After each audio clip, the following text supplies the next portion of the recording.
Kot je ob nedavnem obisku ministra za infrastrukturo Petra Gašperšiča in podpisu o sofinanciranju prenove 2 državnih cest poudaril škocjanski župan, je bilo v zadnjih letih v izgradnjo prepotrebnega krožišča vloženega veliko naporov.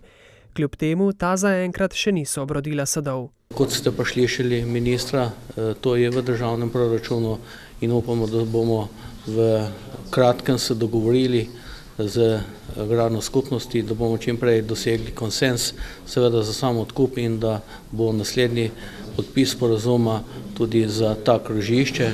Brez krožišča namreč za poslovno cono v Dobruški vasi ne morejo pridobiti uporabnega dovoljenja.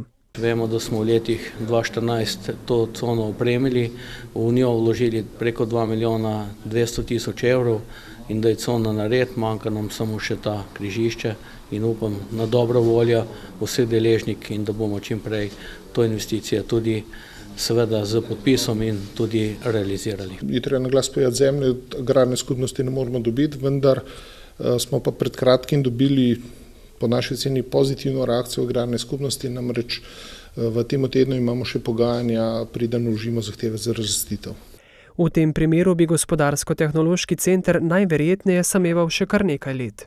Ne bi želel prehitevati, kako razlastitev poteka, navsezadnje so tukaj vse 3 stopnje pritoževanja, vendar jaz še vedno mislim, da se bomo uspeli dogovoriti in bi drugo leto to križišče zgradili.